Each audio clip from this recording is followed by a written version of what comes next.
Hey, look out! Here we are! It's episode 138 of One Page Story Extravaganza. Hi, I'm Chris Runsman. Welcome to the stream. We're going to have a fun day today. I've switched some stuff up. You're going to see, there's changes. Changes! All right, so I've got it posted up here on the screen as I usually do. You have a groovy kind of one-page suggestion.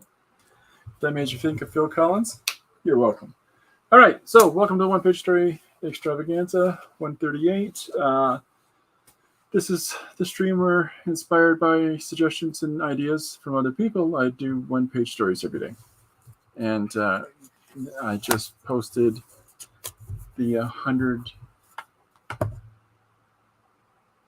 I lost count again. I had it in my head, lost it. Forget it. Doesn't matter. But we're almost at our 200. We're 190 something. I don't remember what 190, but we're at 190 something. And we're within days of the 200th day of the year, but that's okay. So if you like what we're doing here, don't forget to like and subscribe and put up notifications so that you get invited in every day because we have a lot of fun. If you want to see today's one page, we'll get to that. It's up on the screen right now. But before we get to that, I'm going to switch it up for just a quick second. We're doing a new thing now where I've got a new overhead camera set up. What? Chris, that's crazy. I know. So I've got some books to show you for today. I talked yesterday about a couple of books that deal with different paradigm shifts, like sort of alternate reality versions of different titles. And I had talked about showing you the pages for Planetary, the books for Planetary, a series that I thought was a really well done version of that sort of alternate worldview of a series. It takes a lot of Marvel DC characters and pulp characters and unifies them all like they're in one universe. But why don't they all exist overlapping of one another in said present universe? And they have an explanation for that. It's a really cool book. I don't know what shelf I have those on, so I will find them and I will show them. But another cool book is the Secret History Omnibus. Now, I have 3 of these. There's 3 separate volumes of this book, but they stopped around Woodstock. And the reason for that is that the publisher they were working with got bought out by another publisher. And that publisher hasn't been doing too good. So this really humongous series of stories drawn beautifully by Igor Kordny and written by Pekao. Now, Filipovich, Sadzuka, and Bo are all part of the creative art team, but the 2 cores, of course, being Pekao and Kordny. But the presumption is this: in the Neanderthalic times, a tribe is being attacked by another, and the ancient wise man of the tribe has these 4 stone cards or plates hanging around his neck. And he hands them off to these kids, and these kids are now functionally immortal. And these cards are responsible for inspiring all card sets, board games, playing cards. The presumption is that these 4 cards are all magic, and they're able to affect the reality around them. But it ties in all these events in supposed world history and actual world history. So you've got moments in here of you've got Christ in here, you've got Arthur in here, you've got Egyptians versus Romans, you've got real deal and myth and different belief systems, and it's an amazing series. The Secret History. You can probably find these online. The first volume, the ISBN is 978-1-932-386-78-3. Another book I wanted to show you today was Basil Gogos. I think, I can't remember how you pronounce it, but Basil Gogos or Gagos. I'm not sure what the actual pronunciation is, but this guy, fantastic. This is the person who is the famous Monsters magazine. This is the artist that did all of the covers of that. And so there is just an absolute wealth of his work and the stages that he went through in order to create these images. And it's phenomenal, the paintings that, that he's done over the years. It's just, I highly recommend this book. It's an absolutely beautiful book that shows his process and walks you through all of his reimagining, or not so much reimagining, but his reinterpretations of many of the classic Universal films in color and all of these characters. And it's really kind of cool. So I bought this a few years ago. Love this book. It's another one of those books that, like this is thick, right? Like that's a good 3/4 of an inch thick. And, what we got here? Oh, we got Phil here. How you doing, Phil? Hey there. One of my favorite artists. Well, there you go. This book, I'll tell you the ISBN. It's edited by, it's Linda Tobey, Touby. The ISBN. Sorry, my daughter chooses to call me as soon as I start my stream. The ISBN number is 978-0938-782-490.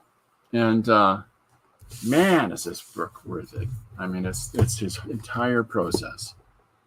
So, yeah, pretty powerful. Pretty powerful book. The third book I want to show you today, and then we're going to get crack-a-lacking into the stream, is, Philip just asked if it's a book on his work. Yes, indeed it is. Yep. So the third book I want to show you today is James Jean is an incredible artist. And this is the hardcover volume of, and it's a big one. It's a big mammer jammer, just like the same as the Basil Goggles. These are big books, and thick books and heavy books, right? So this is all of the covers that James Jean did for the comic series Fables. And why that's of interest, I mean, it shows the processes of his design for the books. Just to sketch over a couple pieces of 8.5 by 11, transfers that to a better paper, and eventually he finishes it as an inked and painted image that became a wraparound cover for a book. And the different stylistic approaches he took to the characters, and yet the consistency of style of painting these very elegant children's fable type images with this sort of Nouveau-esque stylization to it. I love his stuff. And the covers of this series are so beautiful. And it's not to disappoint, because the interiors are illustrated by Mark Buckingham, who's a phenomenal artist as well. So this is a book where when you get an absolutely amazing cover artist, then you open it up and you're like, oh my God, this is terrible. I wish the whole interior was drawn by the guy that did the cover. I hate that with a passion. But in this case, it's a great cover artist, but there's also great interior artists. So there's the sketch on this side. Then we've got the rough drawing, and then you can see what it looks like in its printed form, before you actually see the larger finished image. Now, the camera setup that I have, I'd have to put the camera up another foot so that I could show this whole thing. So, but I'm not going to do that because I got it set for working today.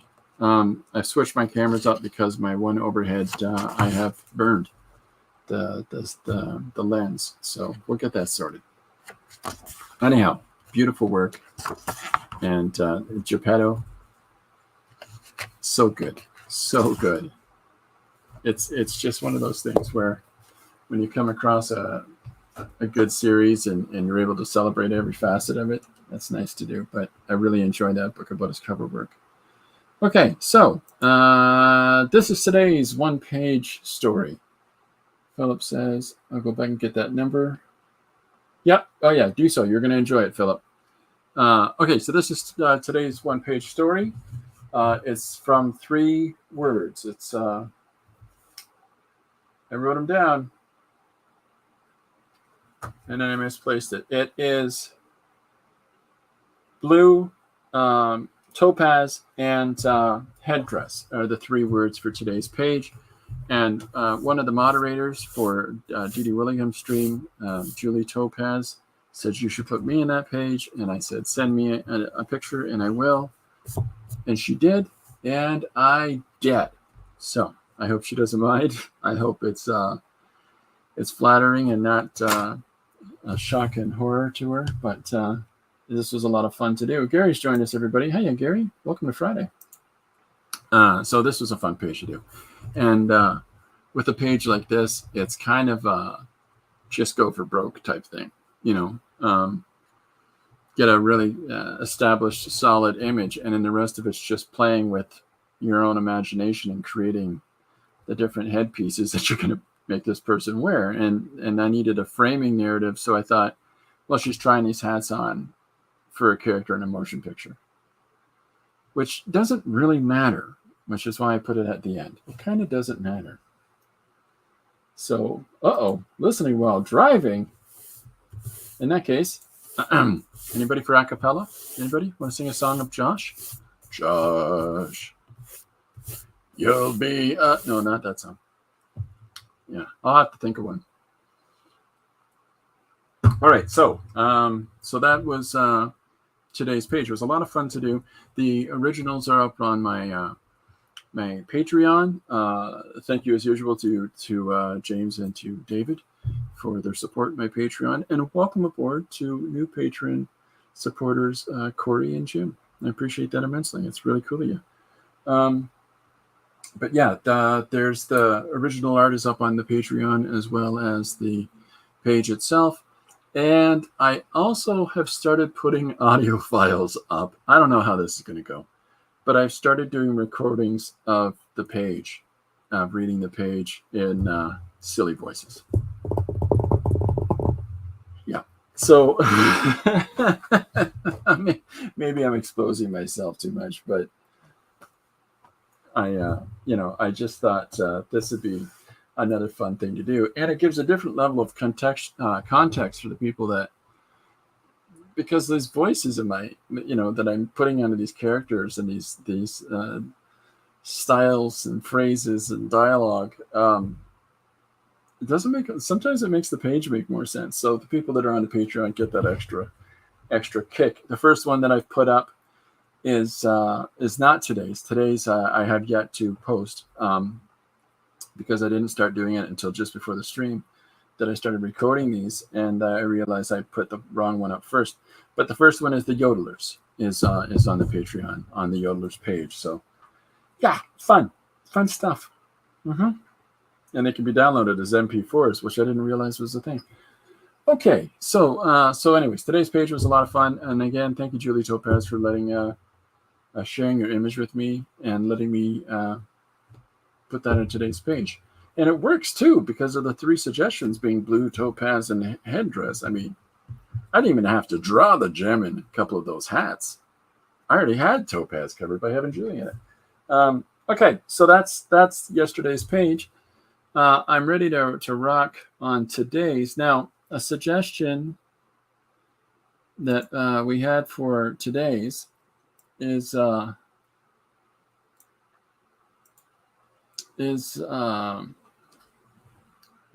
wrote it down and I moved my own note. Today's suggestion is brought to you by the letter B. Bouncy, bouncy, bouncy, bouncy B. No, it's not. Conspiracy theory, tack board as a page. Just fun. Yeah, good stuff. I've got a couple pages set up, by the way, for this weekend to post, and then by Monday I will be putting everything up for the week on the Substack. So if you're interested in the Substack newsletter, where I list the suggestion in the page, or the suggestion in the title of the page directly below the image for each of the pages that week, and there's not an awful lot of explanation for my Substack pages, but I don't know. It's just the short and sweet for those that don't want to have to flip through pages on, the different social media sites. Okay, if you've got a one-page story idea, suggestion that you want to shout out, if you got a groovy kind of one-page suggestion you want to share between you and me, well, I think I'd agree. I'm into a groovy kind of one-page suggestion. So, Phil Collins. Anyhow, all right. So today's suggestion being conspiracy theory tic-tac board, or tac board. I'm sorry, tic-tac. If people have conspiracy theories that we can sum up in a couple of words, feel free to express those through the stream, and we'll try to figure out getting on some of those as we can through the image. And I've got a pad of paper ready to rock. So, hey, paper. Yeah, that'd be good. So I've moved up to an 11 by 17 image here. And like I said, I'm switching up cameras and trying to sort out my framing for my camera. So it's going to be a little bit of adjustment for a couple of days here, I think, as trying to figure out how to get, there we go, the entirety of said image. But it's a better and more clear camera that I've had recently. So I'm kind of pleased about it. The one that I had, like I said, I burnt out the camera. Hey, it's Chris. How you doing, Chris? Welcome aboard. Okay, so conspiracy theory tack board as a page.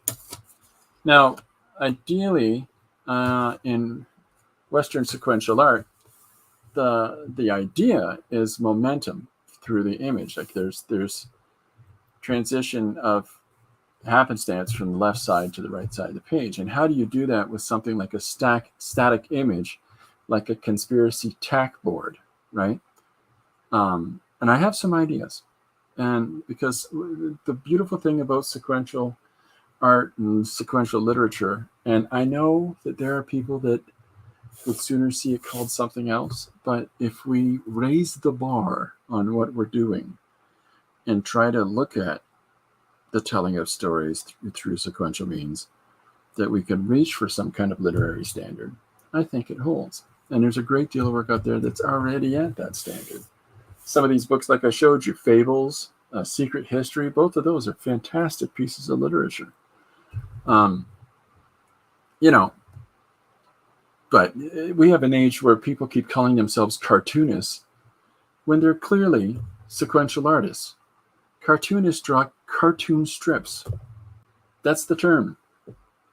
Etymology of things is important. And so I tend not to use the cartoonist term or understand why people use that themselves.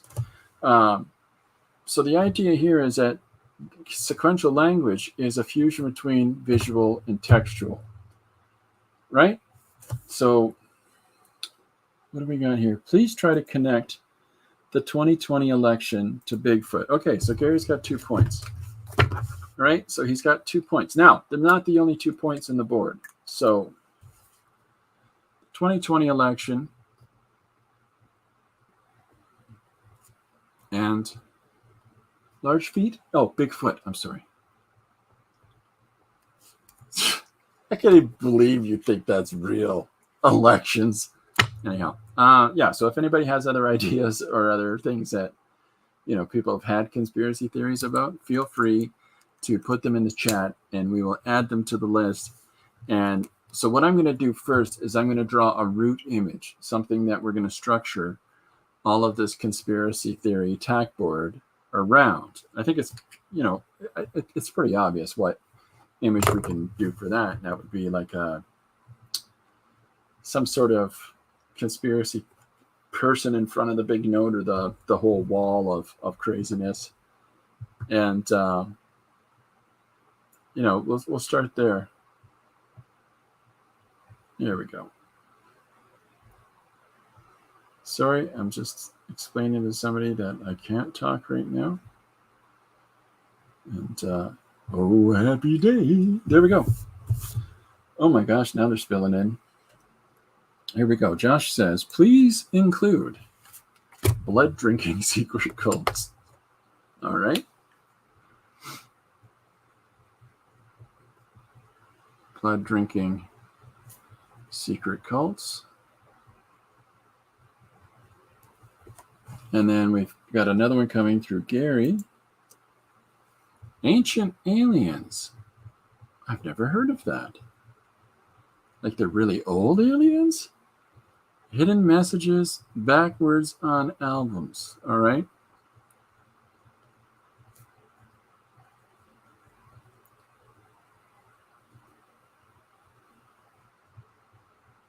Let's see what else we got. Good day, fine sir. Hello, everybody. Hello, Jim. Welcome aboard, sir. And then, of course, Josh says, J boys. Satanic Panic. It's very in again.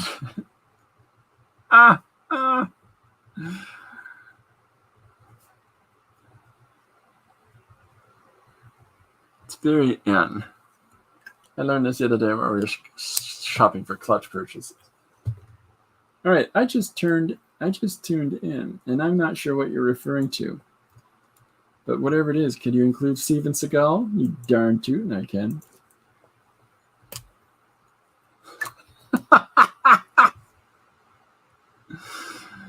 Steven Seagal. How do you spell Seagal? A-L. The Mandela Effect. Yeah, we'll put that in too. All right, so we got a good start. Let's start crack-a-lacking, and as more of those come in through the stream, I'll do my best to come back and write some of those down. But we got a fun list to start with here, and yeah, you know. But what I need at the beginning here is somebody, you know, who's working on. I'm trying to think of size. How small do I want? I want this person to be large enough. I was thinking of drawing them small and then having the environment around them be really big. But let's, rather than do that, Josh says, Nelson Mandela Effect. Yeah. Gotta make sure it's got the Nelson Mandela Effect.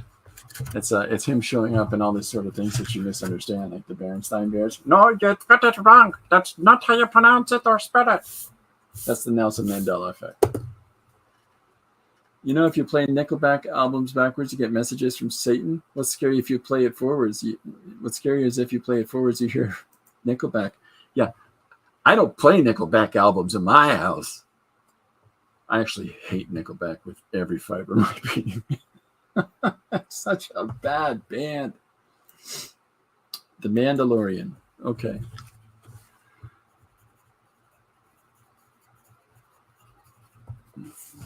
All right. What if Nickelback backwards sounded like the White Album? Then I think reality would absolutely collapse. Absolutely collapse.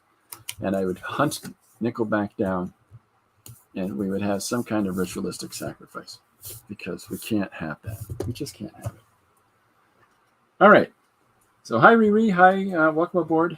Okay. So conspiracy theories. We got a healthy little list going on of these right now. But first thing I'm going to do. So today's page is a conspiracy theory tack board.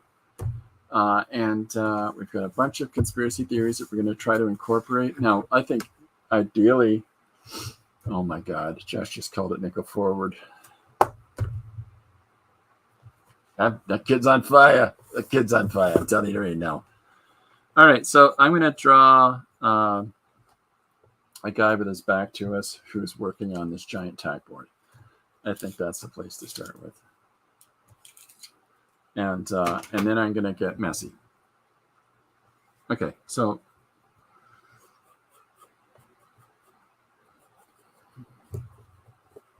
the whole notion of this page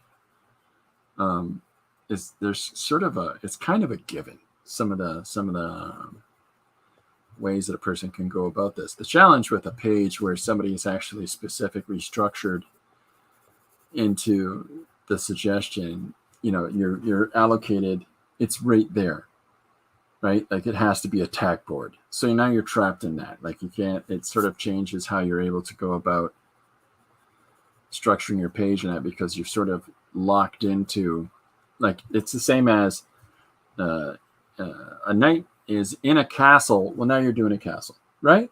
So, okay, what do we got? Here's a conspiracy theory. I'm starting it now. Jim Luann's infinity pool is government-sponsored disinformation. A set of conspiracies. I think I'll pass today and let everyone else have the fun. Thanks, Didi. I'm sure Didi's got some really solid ones she can throw in there, though. The guy on the Y-Files just did the moon landings last night. I don't know if anybody watches the Y-Files with Hecklefish, but he did the moon landings last night, and yeah, it was interesting. One of my favorite conspiracy, well, some sort of, I guess it's a conspiracy or some sort of belief system of looking for something that I don't know is necessarily of need to look for, but there's a documentary called Room 238, and it's about people watching Stanley Kubrick's The Shining and pulling all of these conspiracy theories that are being explained to the people through that film, and it's it takes some leaps, man. Some of those theories take crazy leaps, but there's one theory that I think keeps popping up in a number of different projects and films that people apply these conspiracy theories to, and with whatever degree of legitimacy, but I think a consistent one that happens is, people saying that this film represents what happened in World War II, what they found out at the end of the war. And that has been ascribed to so many films at this point, including things like,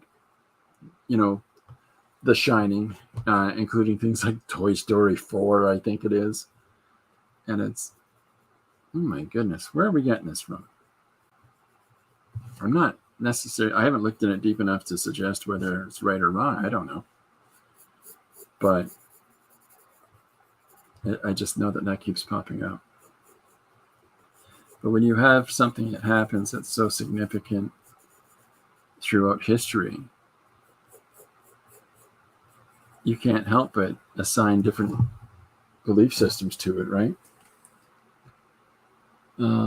Okay, so Jim Luann's infinity pool is government-sponsored disinformation.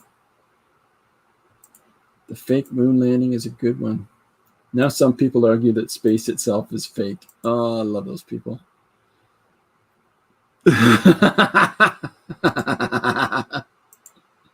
Oh, that's fantastic. It's exactly what it's like. So good. That's so good. 100% Gary. Yeah. Okay, so you've seen The Shining, right? And you know how at the very start of that movie, as the camera pans along the highway and we're following a certain color of a bug, it's not the correct color. Yeah. Yeah.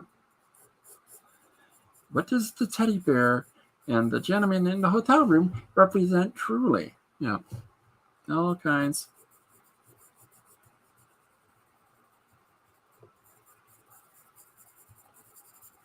I like the one confirmed thing. I like the one confirmed idea is that the film starts as an adaptation of the source, and then it jumps into instead adapting the supposed book that the character is writing in the source material for the film.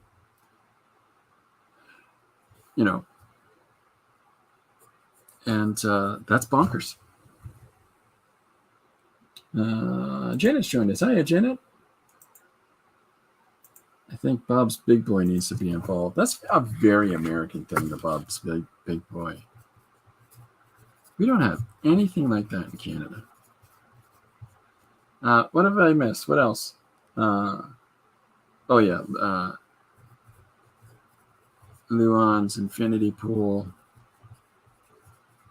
is, what was it?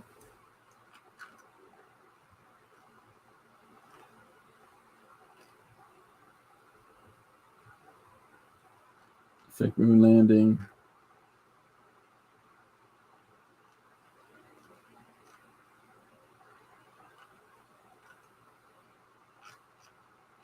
Yeah, I don't see where. Oh, Infinity Pool is government-sponsored disinformation.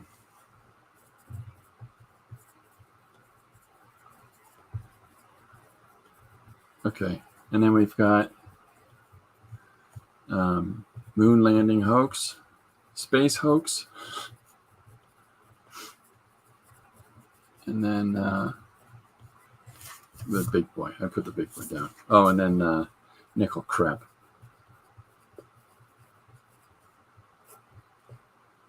Backwards. Okay, so we got a good list. I am excited for your state to take over the entertainment perks, Janet. What?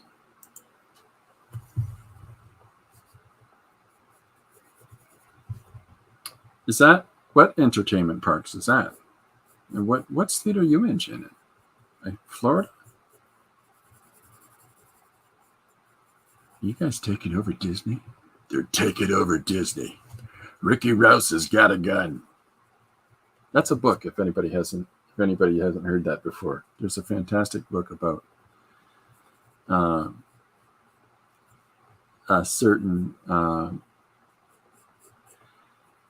persona, a certain character that is in this world. These animated characters are actual people, and one of them has a breakdown and brings attempts some comeuppance to the institution that's making money off of his performances that he's never been properly recompensed for. So Ricky Rouse has got a gun. It's a highly contentious book because clearly the monstrous machine that is would like to see that book not exist at all. It's really good though. There's another book called Three Fingers, and it's a documentary style thing about all the animated actors that performed in Warner Brothers and Looney Tunes and Foghorn Leghorn, all of these different characters over the years, and how they were trying to replicate the magic that was by that rodent character, and they thought it all came down to him only having 3 fingers. And so it talks about the surgical alteration of themselves in order to each of them have 3 fingers. And it's a big statement on the Hollywood industry, but they're doing it through this, farcical take on animated characters. Steve Buscemi is behind everything. Conspiracy Chicken. They did a whole deep dive on moon landing for Conspiracy Chicken. Oh my goodness, I got to see that. After your talks, would they have characters that wear costumes? If so, I might go back to work. All right, so let's just fit those on, and then I'm going to get working here. So Conspiracy Chicken, and then I'm going to connect that to the moon landing. All right. Steve Buscemi.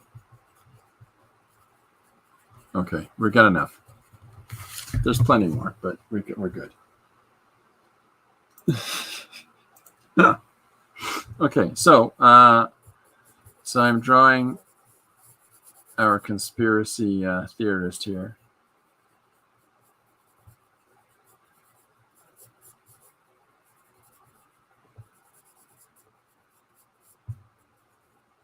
Oh, I'm going to switch that up.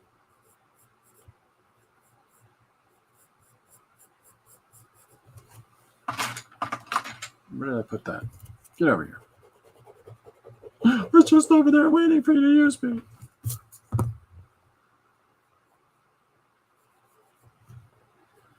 So, for no reason at all today, other than I may potentially be cracking up, I spent a good solid hour of doing things about the house the entire time, talking to my cats during doing an Al Pacino impression, which is what made me realize, hey, maybe we need a nap before we do our stream. Yeah, nap. Now that's a good idea. What we got? For those that don't know, that didn't hear, Oklahoma is building a new theme park, America Heartland, opening fall of 2026. I don't get singing lizard people. I'm going to be very disappointed. All right, last one. Lizard people. Strange that that's right below Steve Buscemi's name. Okay, so I'm putting in our conspiracy theorist, and then before I go much further, I want to let's get this situation a rockin' and a rollin' on this page. So this HB pencil that I've used is it's very smudgy.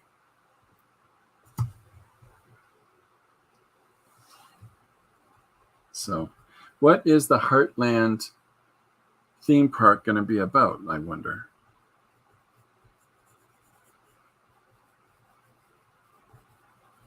Is it going to be like Bible Land? Was it Bible Land that had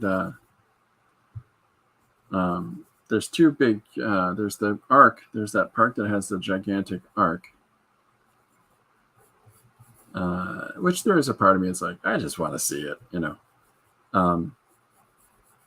But then there's another park it's gone now, but it was across from Warner Brothers or something like that, and it had like 19 different Jesus actors patrolling the park. They were all performers that would do bits and stuff, but they also worked with the security force, which is crazy. That place is going to be turned into some sort of other facilitation at this point. It's a massive property, though.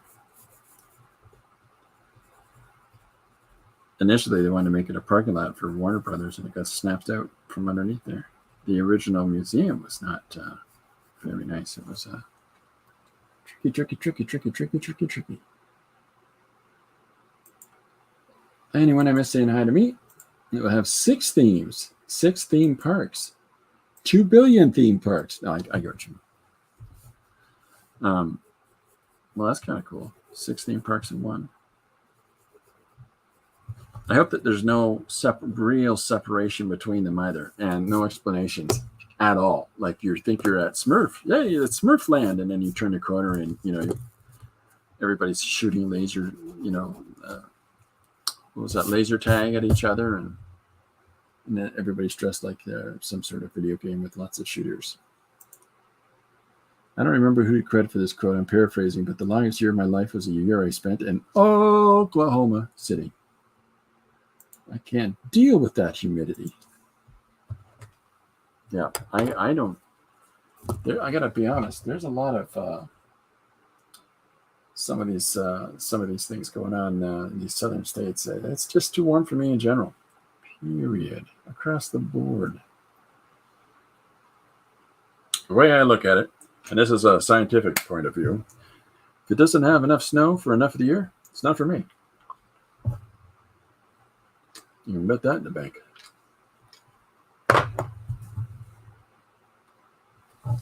Gary says Florida's a non-starter. That's too funny. All right.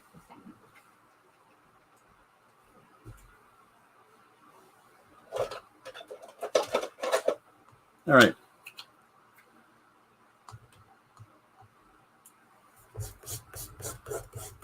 So I'm just throwing some acrylic down on the page. A couple of reasons. One, it stops it from smudging.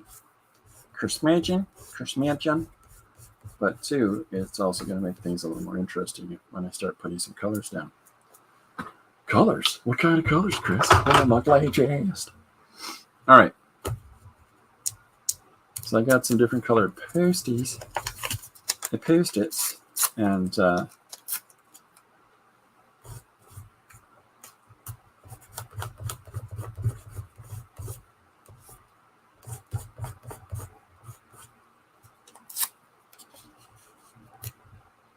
let me throw down. This is these Post-its are all sticky, and the majority of the bottom is sticky except for this one stripe area. As opposed to most Post-its, they have the one stripe area of Sticky, and the rest of it's not. These are the opposite, which is really annoying for people like me. The projected high today in Arizona is 117.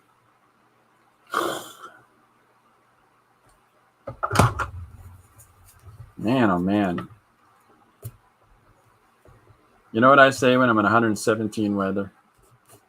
I have no idea. I've never been and never will be if I can help it. 117 weather.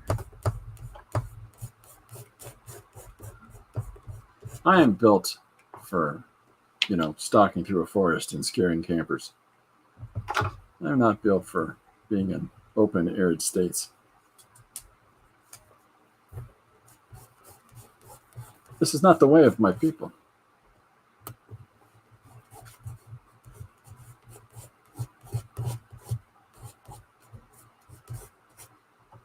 So I'm just throwing down shapes, and then I'm going to start throwing some pencils on it too, which Phoenix isn't real. There's people that live in Phoenix that don't believe it's real.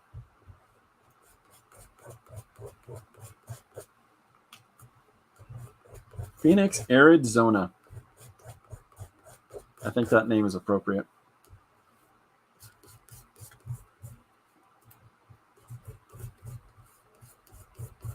Okay, so where did I put that pencil? So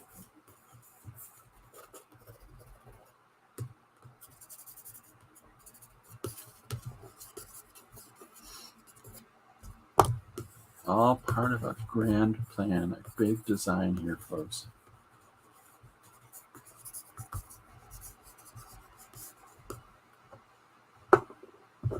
What in the world are you doing? Come on, man. You're making a big mess over there.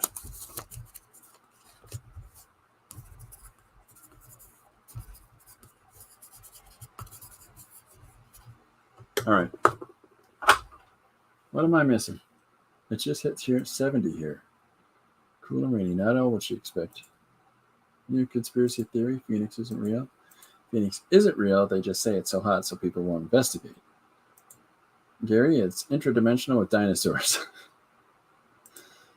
I am too needy for the young people. It'd be okay if they let my way of life alone because I don't like people. I thought it was Australia that wasn't real. Uh-oh. Nothing is real. What in the world has happened? Phoenix and the South Pole aren't real. Oh, for goodness sakes. We need to decide on one train of thought here, folks. I'm going with nothing is. Because if there's one thing I learned from years of studying Dr. Phil, only nonsense counts. You can trust that lesson to come from Dr. Oz.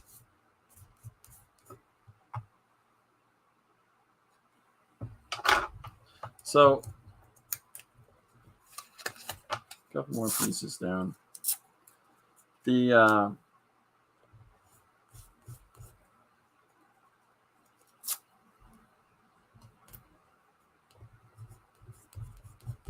paper, the colored paper bits really don't matter. It's just monkeying around with the workable surface area. And then the reason that I'm using the acrylic like this is just, shake it up, little difference of texture. And we're going to do different things on the surface. So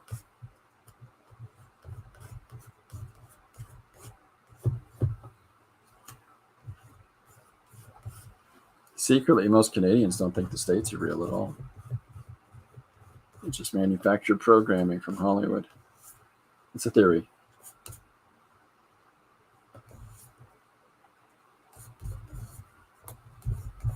All right.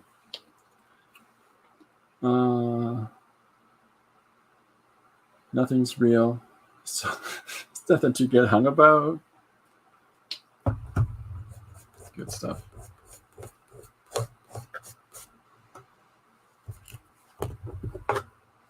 All right.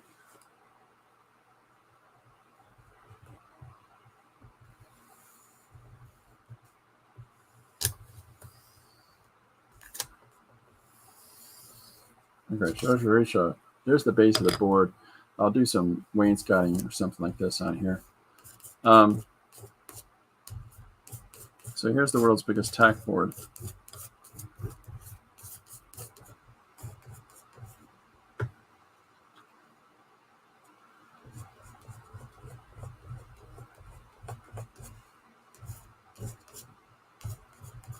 I know that doesn't necessarily at first appear to make any sense doing things this way, but it all makes sense in the grain design. That's the theory. Don't give me evils. Okay, so we got a whole bunch of conspiracies written down still. Gary says, let's go full Vonnegut Breakfast of Champions. Nobody other than you is real. They're all robots. Gary, you're such a Kilgore trout. I am a robot telling you who is reading this right now. Yes, you're the only real person. Don't be fooled. If Phoenix is real, then why is there a war in Ukraine, huh? Answer that. Because Ukraine's in Phoenix. Sorry, short circuit there. Johnny Five's alive. Ukraine and Russia are fake too. Nothing exists outside your bubble. I would know. I'm a robot. Yeah, Gary, can you match these? Which of these 6 images is actually a staircase? No, I didn't think so. All right, so just gonna let this guy some of this bits of business try a little bit here. I have got to gear to the art supply store later. Yeah, I'm gonna have to.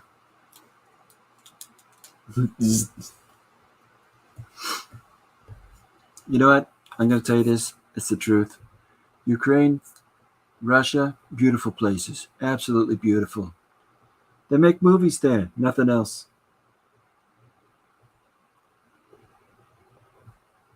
So this is just a regular old ballpoint pen that I'm coming in on over the same drawing again. I was going to show you today one of James Jean's sketchbooks because I've got one of those, and the few little drawings that you can see of his in that, the book covers for the Fable series that I showed you earlier in the stream, his sketchbooks are just phenomenally beautiful. They really are. It's the raw idea generating of a lot of those different covers, and I really appreciate the opportunities to see things like that. So yesterday's books, including The Art of the Middle Earth and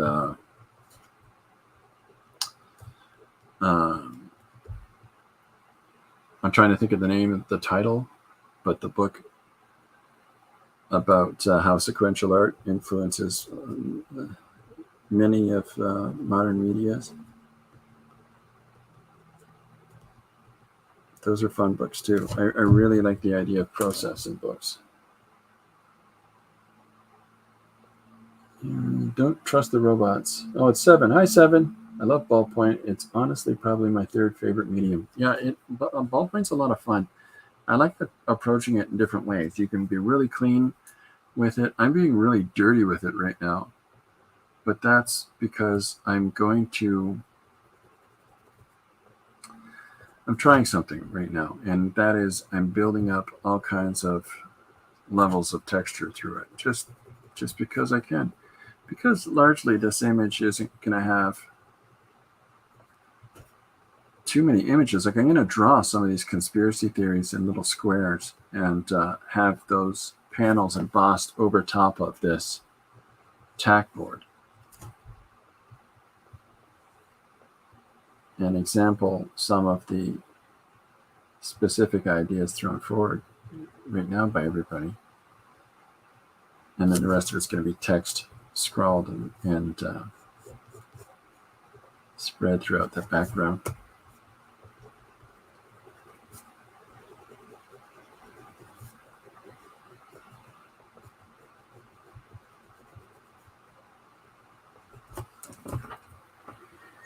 Oh, Christopher's being dirty. 7.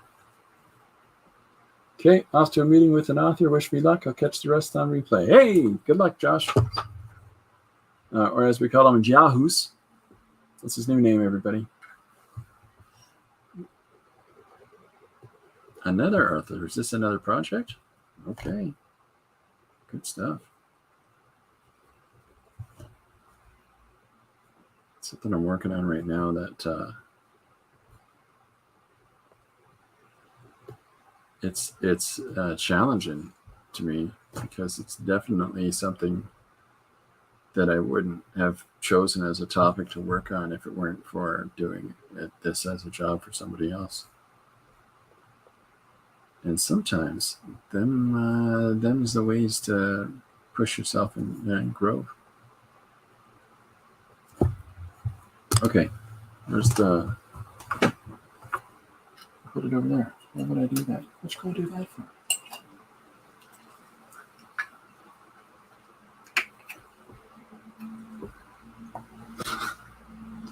Seven still hung up on me being dirty.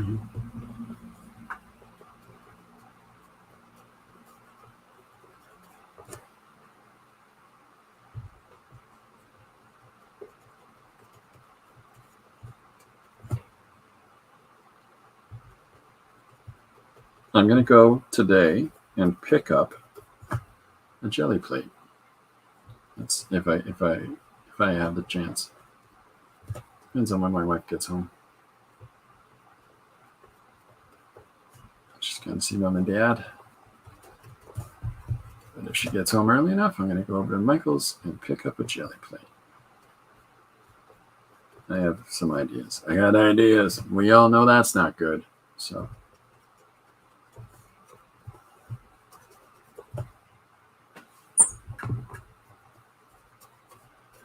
Is there any conspiracy theories? Let me ask this in all seriousness. Is there any specific conspiracy theory that you will take your position on that hill and hold on to? Like there is a degree of legitimacy to you that you don't care if people know that you're.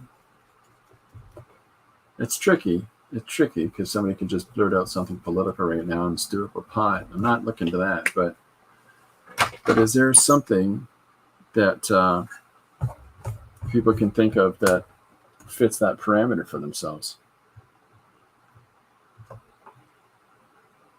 Okay, give me 1 second.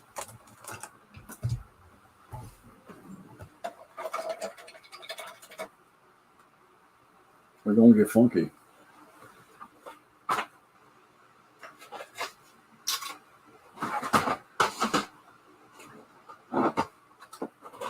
My little box of ink. It's a little box. It's a little one. It's got a whole bunch of different yards. A whole bunch of different yards are in there, and so we're gonna do some stuff there with them, and have ourselves a bit of fun.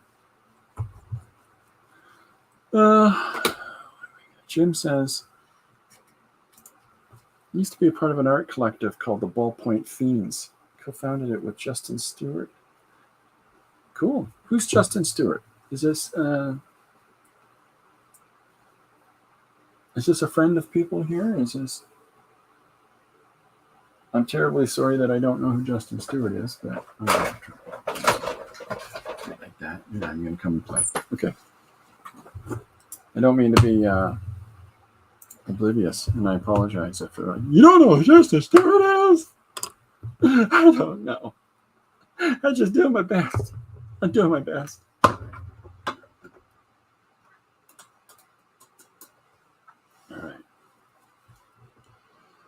So one of the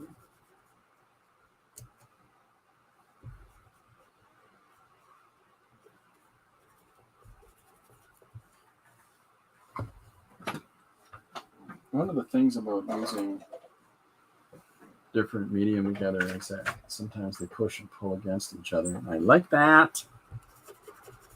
I like it. Like this. There we go. It's all happening. It's happening, people. When you've got this sort of resistance because there's pen under someplace that you're putting ink down. or I'm sorry, there's paint under someplace that you're putting ink down. And so it gives you these wonderful little lines. Oh, that's the good stuff. I'm going to WD-40 this chair as soon as this stream is over. I apologize. This is going to take 3 days to do this. Okay.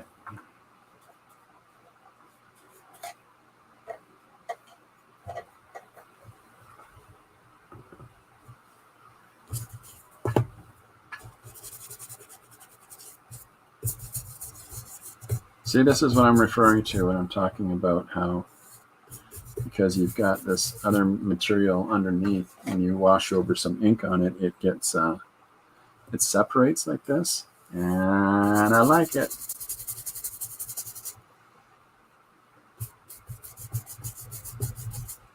It just makes for, in my mind anyways, it just makes for a more interesting surface, you know, for working things up on. And because there's no preciousness in me about the roughness of that, I'm pretty okay with allowing whatever lines and information and stuff to peek through. Like as it starts drying, you see how those values come up. I really like that stuff, and I highly recommend you try playing on a piece of paper using this tack. It's one of those things where, well, you can't use that with that. Actually presents you with opportunities if you do.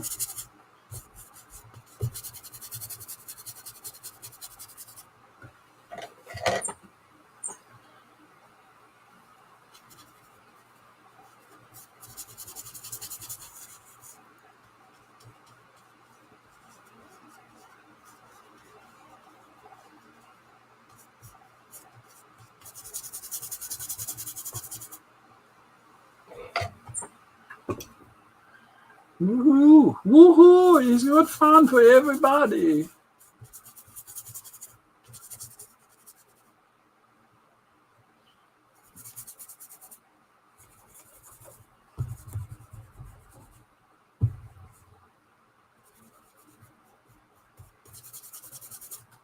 Am I missing stuff? No, we're doing okay.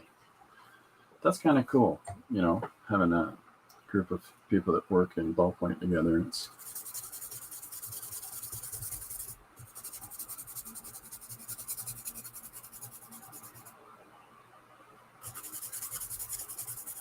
I've never really done that with anybody else. Well, I mean, I use ballpoint in other settings. Like I'll use ballpoint in the panels for the comic jam that we do each month here in London. All right, that's fun. So that's a good start to our chalkboard or tackboard, or it's a good place to begin from. And then, so we're on an 11 by 17 piece of the cardstock, the typical comic page cardstock, and so the image that's in camera, the amount of space that I have here, well, there's that much additional space on the opposite side of it. So, you know, it's a big space in order to start putting all these little conspiracies on. And I've got a couple of other different approaches I'm going to take to it. But I just like the idea of mixing it up, you know. I don't know how much of that you can see, but this is a stamp pad that I am just patting around on this surface, giving it little bits of texture. I don't know how well that's popping up, but that's what I'm doing. There's the old idea, folks.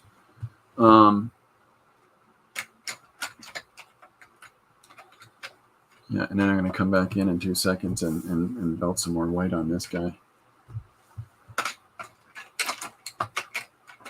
But before we do that, we're going to take a moment to listen to our sponsors.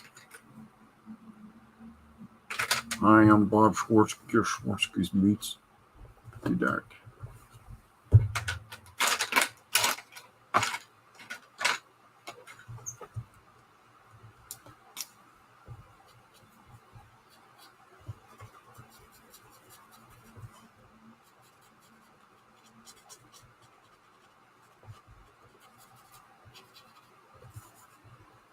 Well, I hope Joshua's conversation with an author about their book goes well.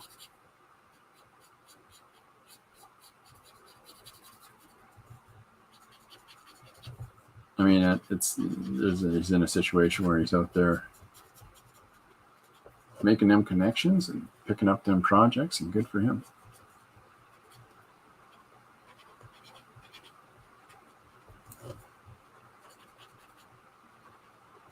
So we'll come back in on that in a second. Justin Stewart, there we go. Look at that. How you doing? Welcome aboard. He also does live art in Kentucky. 6 bomb boards in his collective. Cool. 9 watchers, but only 3 likes. What? Well, welcome aboard, Justin. Jim was just talking to us. He's an amazing comic artist. Great colors as well. Jim was just telling us that you guys used to have a group called Ballpoint Fiends. Very cool. Very cool. He's also a fine human being. Oh, and his name's a J. Starts with J. Justin J. Stewart. Hey, thanks, y'all. Welcome aboard. You're officially, is he officially a J-boy now, Jim? There's a thing amongst some of these streams where people who have J's in their name, so lucky, get to be part of the J-boys, I believe it's called. J-boys. J-boys. I can't remember how it goes. Okay. Well, if I really ever got a tilt on my camera here. So the idea with this page, because we're doing all these conspiracies together on one page, is that, and I'll show you the list again, just to start cooking up some ideas, is that by establishing this large surface area, all of this surface area here in which we can put all of these conspiracies up, it sort of affords the opportunity to put up some smaller images along here and to have some little circuitous paths going through it. This connects to that, connects to this, and we have this larger volume of space. Justin, I'm going to have to check your stuff out today. Thank you for joining us.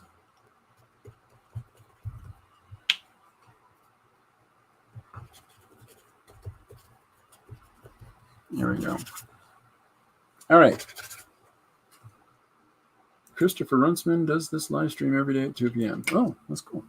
Your time. So he's EST. All right. So while some of this area up top is giving itself, I'm going to give it a second to absorb some of this material we've put down. I'm going to throw up this line to represent the chalkboard or tackboard or whatever we're calling this surface.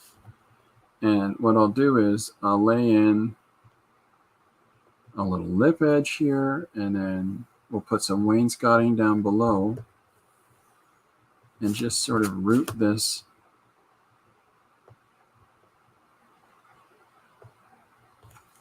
as part of the contextual narrative, right? Right. Yesterday's page being about a person trying different hats. As you know, it's again the approach that I'm trying to take today is specifically to be very different from yesterday's.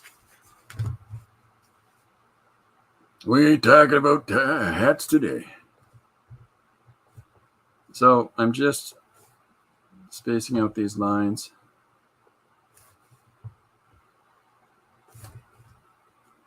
Putting this wainscot in, and I'm going to mess it up because that's what I do. And so yesterday's working in the watercolors are really, or yesterday was a digital coloring, the day before that was watercoloring. I've had a week where we're using a lot of medium that are fairly controlled. So that's why I'm being so haphazard today. And then trying to throw things down on the surface. And then we're going to pull these things together as with things like I'm doing now. And then we're going to pull that finish together and then get cracking on the next part of it. So I've got an idea in my head already for the narrative. Because we've got this list of suggestions for conspiracies that you guys have all been shouting out. And we want to incorporate those throughout the narrative space. I want to tie it together with some visual elements that break the conformity of everything having to be small drawings in this background section. And so there are going to be, here's a little panel with the Bigfoot face, or here's a little panel with, Steven Seagal. Steven Seagal, yeah, Steven Seagal. Those little images together like that allows us to step out as we're putting the text down, as we're putting the dialogue in. It allows us to step out of the background image, which is our conspiracy board linking stuff together, and almost as though things are floating up from it to be more specific, represented ideas. That's the thinking. And then the next thing that it gives us is the ability to consider overlaying another panel specifically in this bottom 9th of the page. If you quadrant the page out into 9 sections, this small area here could be some kind of responsiveness to all of these conspiracy theories. So yeah, it's like I say, usually because I come in here without a net and I don't want to do, plot things in advance, we'll come up with that as we get there. But in the meantime, it's things are just coming together as things are just coming together. Like using a pencil crayon for the wainscoting on this school, professorial hall, lecture hall, something with a big enough chalkboard or tack board. And I'm drawing this in pencil crayon. I don't know why. I just grabbed the pencil crayon and could probably have sharpened it halfway, but we're still going to tie it together with the pen. Almost done. I get bored halfway through. I have a big section of lines to put down. Bored. 1/3 of the way through those lines. Come on, lines, just come faster. Draw yourselves already.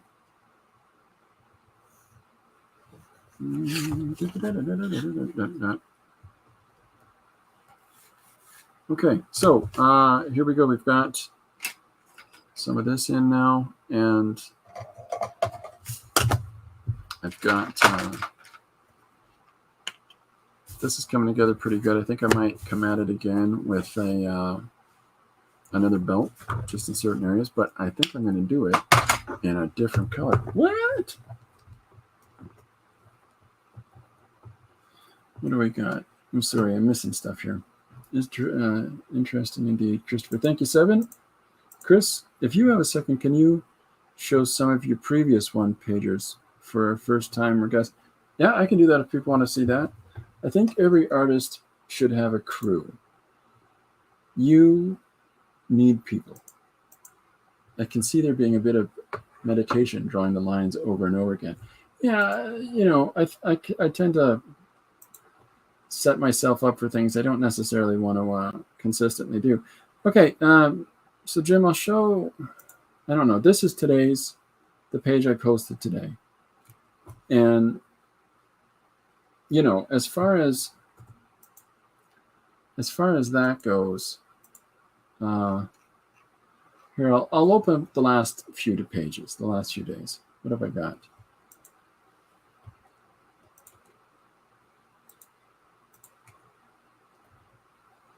Metanoia. There we go. So this is just going to open the last few pages, and then you guys can. So this is our week. I usually do this wrap up on Fridays, and thank you, Jim, for reminding me that I forgot to do so. Yesterday's page was Last Man Yodeling, which is our silly page drawn in watercolor, and about the yodeling competition. Page before that in pencil crayon is a Pets Go on Strike was the suggestion for this. Last Man Yodeling is the suggestion itself as the title. Pets Go on Strike is the suggestion for this page. The suggestion for this one is pick a national holiday to be celebrated 6 months apart, twice a year. What would you choose? And this page was drawn in ballpoint pen with a little bit of red watercolor wash in there.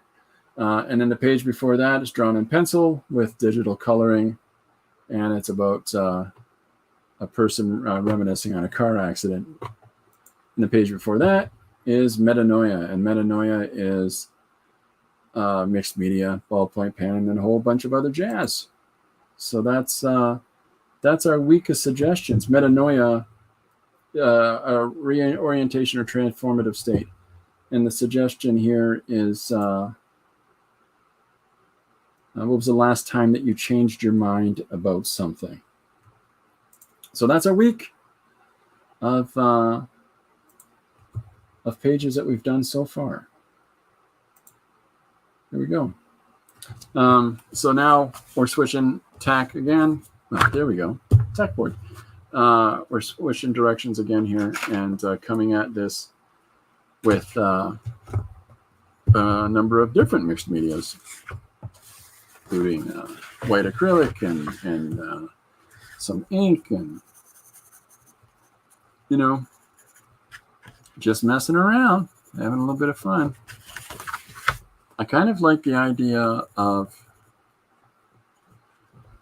well, okay, so here's something I was talking about in the idea for today's stream, right? Is that I was going to refer you to a quote that I came across from Jerry Saltz, and that is that I wrote it down. Art criticism doesn't exist anymore. And the thoughts behind art criticism doesn't exist anymore is that because anything goes these days in art, he thinks that we're coming out of the postmodernist movement. And there's so many different people that have so much different access to so many different artistic forms of expression that anything goes at this point. There's no specific art direction in the larger art world happening at the moment. And so because of that, how do you specifically sit down as a critic and just talk about this sort of general consensus of what's happening? And bearing in mind, Jerry Salt is a columnist and a critic for New Yorker magazine, so it's kind of like pronouncing the end of your own shtick. I just thought that was really interesting, and I was thinking about how it sort of fits in the fact that I change whatever medium I'm working on each day, and work on the fly from whatever suggestions you guys have thrown at me. I can kind of see some of the merit in that. You know, like I can just sort of see how, yeah, that makes a little bit of sense there, you know.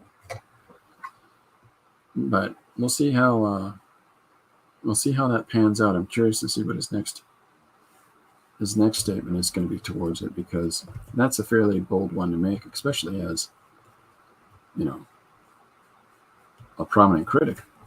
So we'll see.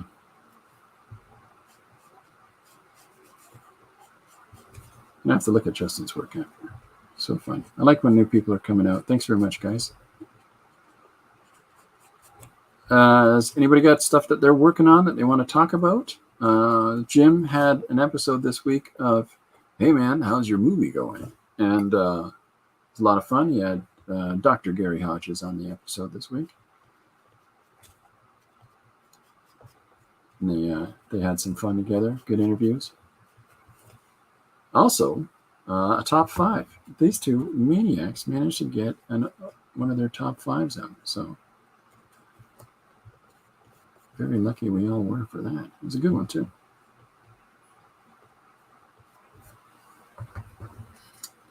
Am I missing stuff? No, I'm caught up. Okay. Yeah, I gotta figure out the focus on this camera still. This is the first day with this one up here. I'm gonna have to lift it up to get more of the surface, and I'm gonna have to see what it is that makes it honestly feel so out of focus. Because can't have that. All right. So, give me a sec, please. I'm on my way, yeah. Every day sunshine. All right. So I just needed to find a place to stick some ink down so I can get some stuff done here.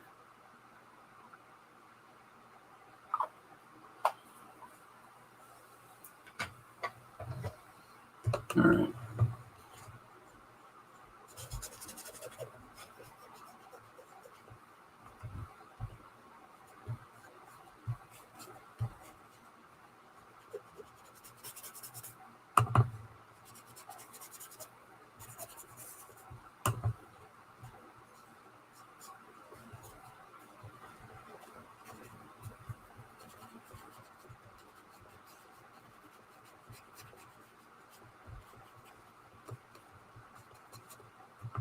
Oh, yeah.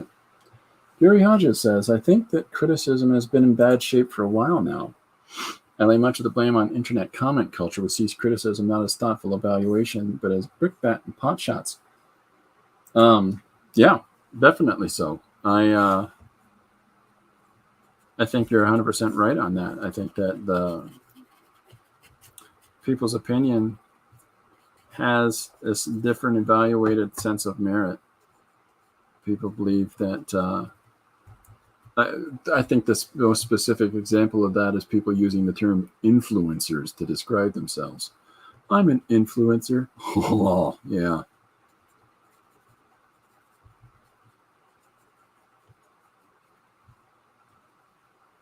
Here's a fun game. If you ever meet anybody that claims to be an influencer, offer to buy them a drink.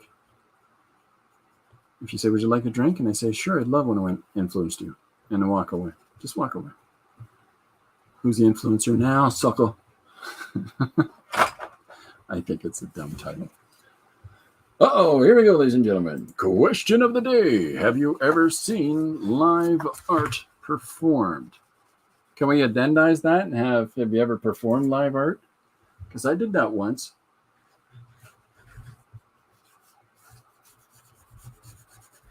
Yeah, I've seen live art performed. There's a routine thing that I've done a number of times over the years. We haven't done it since just before COVID, but the virus.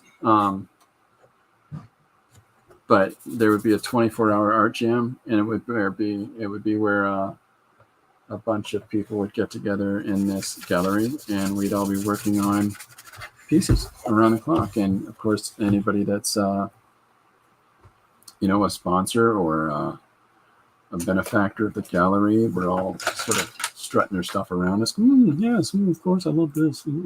So why did you choose to use the blue there? Yeah, it was really interesting. Assuming you mean visual art, I watched a local artist paint a mural once, mostly because I had a crush on her. I have performed live art quite a few times. First time with Justin Stewart. Hey, Justin Stewart stopped in the stream tonight. But as Justin Stewart performed live visual art with you, Jim.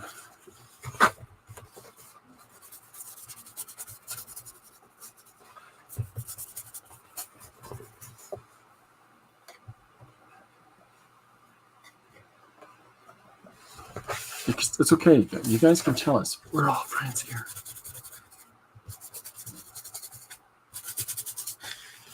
When you do these events, when you're doing these live art events for, fundraisers or for gallery or for whatever it is that you're trying to support or try to be a part of some initiative, you get characters at these things. You get some characters. I remember one of these events that I was at, there was this one guy who kept using all these toxic materials. And it's like, dude, because we're spread out through the entire space, first he was in the lower section of the gallery where there's no air. So we got to move him because this is not healthy. So what did they bring him up by the front door of the gallery, which is open into the night. And now all that stuff it's actually blowing into the gallery. So now everybody gets to experience it to its full effect. And it's just one of those, you gotta kind of figure that out as you go along scenarios of after the first few times you have an event like that, to say, hey, maybe you don't use toxic stuff and for this event. Someone always will, though. They always will. There's always somebody. Yeah, except until my art needs it. So, what am I missing? I'm missing some stuff. Justin says, live art is so fun. Just love creating in a room with other artists. Oh, for sure. Justin, do you have a comic jam where you are or an art jam where you are? Judy says, having been in chats for 30 years, the criticism is rarely thoughtful evaluation. One of my favorite cartoons I've ever seen is a one panel of an artist sitting in front of his easel. The perspective is from somebody looking at the back of the easel and the artist sitting in front of it, surveying his work. And then there's a person in a suit beside him who's got the whole, hand on elbow. Mm-hmm. Yeah, that's really interesting. So what do you do for a living? That's my favorite criticism joke I've ever seen. It's just so dismissive. Just right out the door, right out the hop. Okay. So we got some surface buildup here going on for this background area for the image. So this is good fun. I've lost the pen. We found the pen. All right. So the page it's not 100% dry. You can usually feel when the page is, it's got some moisture sitting inside of it. That's all right. We're still going to work with it. For those that need to know these things, it's just a paper mate. My favorite kind of ballpoint to draw with.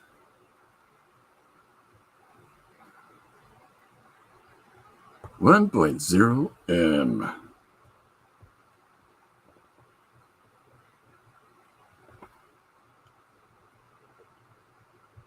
Does anybody have art jams or comic jams or painting jams or anything like that where they take part in? I'm curious about that, folks. I had a dude at one of my shows who thought he could go all Jackson Pollock, and we're like, sir, we don't own any of the furniture in here, so could you please not do that? Oh my gosh. We do most of our live art shows at a local movie theater, so we're drawing and painting for whatever big movies open that weekend. Oh, that's crazy. I like that a lot, man. I like that a lot.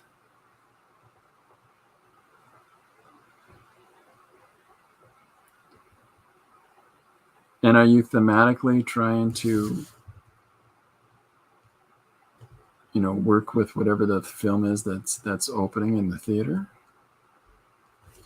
Like, is there, it's Guardians of the Galaxy. I'm going to paint raccoons.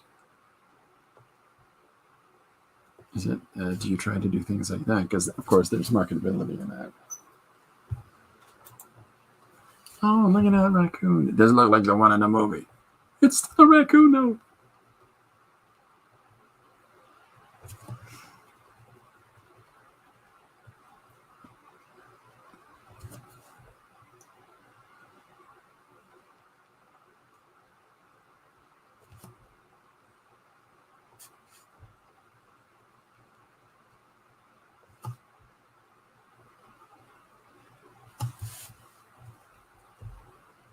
things like that are really fun. I did a show at a place called the Palace Theatre in London. It used to be a movie theater, and now it's a local, what do you call those, where it's just local people, amateur theater with local performers. And but they had a fundraising event, and where they had artists in the theater working live, but at the same time engaging directly with this theater going public. And it was interesting to me how interesting their headspace was and the questions that they were spitting out. We do most of our library, so we're drawing a painting for what our big movies open. Yeah, mostly it's that easy. Well, I'm doing raccoons. I'm doing rabbits. It's raccoons. I brought pictures for rabbits. Source materials, all rabbits. Is there a rabbit in the movie? Well, it's rabbits now. I drew in front of a church congregation once. A tough audience. I was drawing hands as this pastor is doing this conversation about different kinds of hands, and I'm just drawing different sets of hands on paper in front of the folks in the congregation. I went back to that congregation years later for a different event. It was packed when I did this hands drawing. I went back years later, and including myself and my wife, there were 50 people in it. That was kind of bleak because it's a humongous church. Not humongous by American standards, but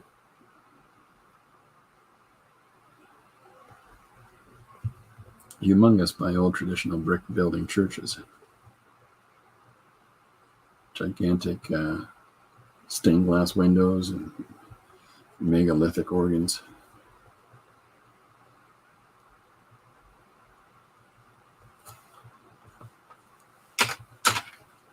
All right.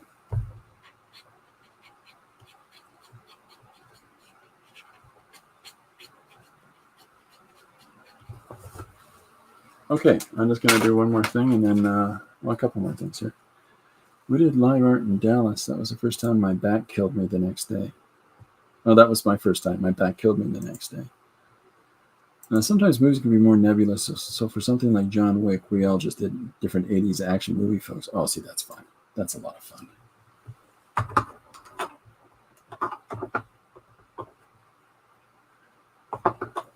You guys could have also done different Keanu Reeves films of the past.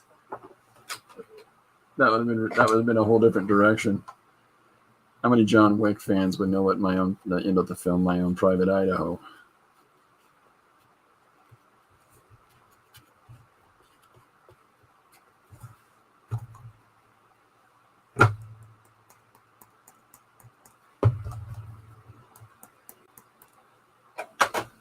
All right.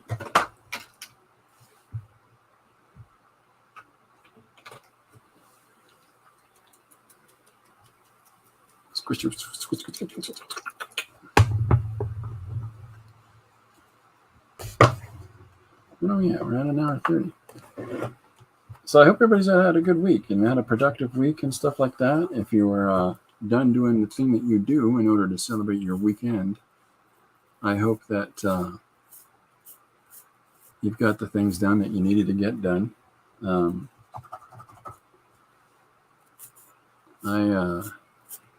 I've been trying to learn a whole bunch of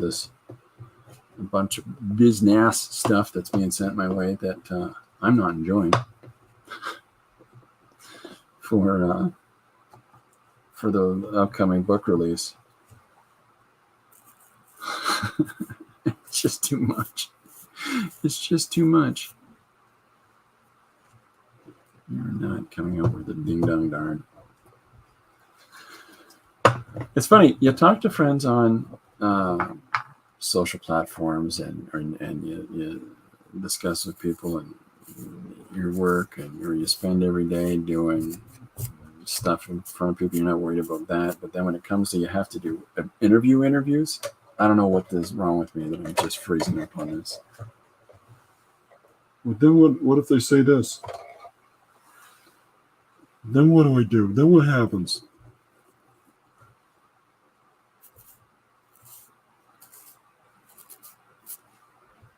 So I'm just little bits of information. That's all I'm doing here. I'm spitting hot fire on this page. It's not really turning out. Again, I'm sorry for this focus on this camera. We'll get this sorted out. And then a couple more marks on the page, and then off I go into the next section.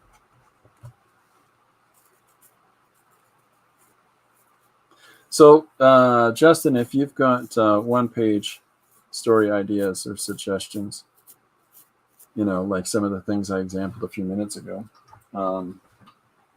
like today's suggestion is conspiracy theory tack board as a one-page. So I have to figure out how to make a structured narrative out of a single-page tack board image, which is fine. That's easy. I'm all good with that. I'm good and good with that.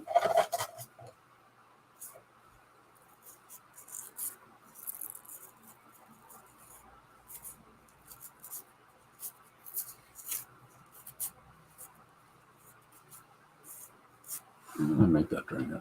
All right.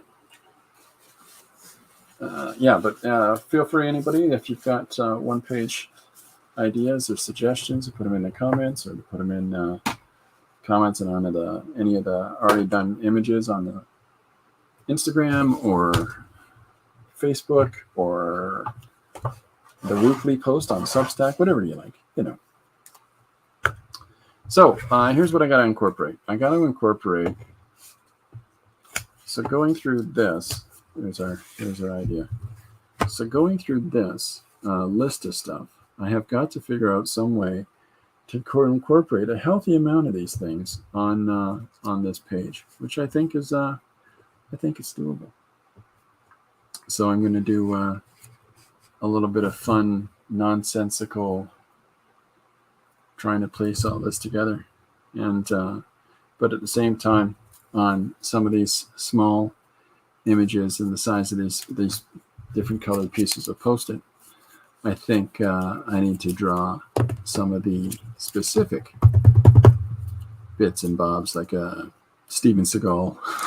I just like the idea of Steven Seagal being part of a conspiracy. And then some of them, I don't know how to put nickel crap played backwards sounds like the White Album, but just because I don't want to do Nickelback. But there's some other really great ideas we've got going here too.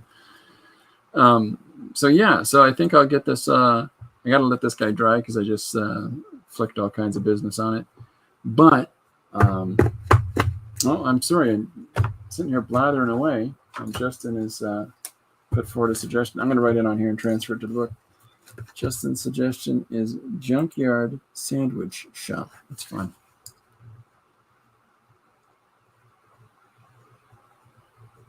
Junkyard Sandwich Shop. I'll do that first thing. I'll do that Monday. I'll do that Monday at 2. Thursday is going to be another three prompt Thursday. And but aside from that, I've got I'm going to do Justin's thing on Monday, and then we're going to just play it by ear for the rest of the week. So I got that written down and put that in the book. As I set the book over there like a goofball. And I'm going to let this guy dry. Thank you, Justin, for sharing a one-page idea. That's good. That's super cool. Okay. So get crack-a-lacking on that. We're at an hour and a half. I think I'm going to head out. I will be doing a stream this weekend. My two oldest grandkids will be stopping in, and they want to do a video. So brace yourselves. I think Paul is going to be doing Saturday morning cartoons tomorrow morning. What day is it? It's Friday, Saturday morning. And I'm not sure if Gary's got anything planned to come back and do. Thanks so much. This was great. Nice meeting everyone. Thanks for coming out, Justin. And I'm going to check out your stuff afterwards. I really look forward to seeing it. But thanks for coming out. And thanks for throwing out a suggestion. Yeah, I do these one-page things every day, and I post them up on Instagram and Facebook, as well as Patreon, where I have the original work is posted there as well. And Substack, I show each Monday. I show all the pages done through the week. So I'm still on a streaming break. Okay, so no, Gary's not turning back yet. That's fine. Look forward to when he does. In the meantime, everybody needs breaks. If you get a chance, take a look at Gary's recently released DVSM, the third issue, 1979. If you haven't read Gary's books yet, I highly recommend that you do. They're very, very, very good, and I'm still quite impressed by those. Dee Dee will be back Monday morning. If I don't see you this weekend, Dee Dee will be back Monday morning at 8:30. So if you get a chance, go check out her thing, her stream there on her channel. And other than that, Phil, if you're doing something this weekend, let us know. But other than that, I hope you have a good time making some art and doing your thing. I'll try to hook up with you this weekend. But in the meantime, I will be back on Monday at 2. And I'll see you then. Bye for now.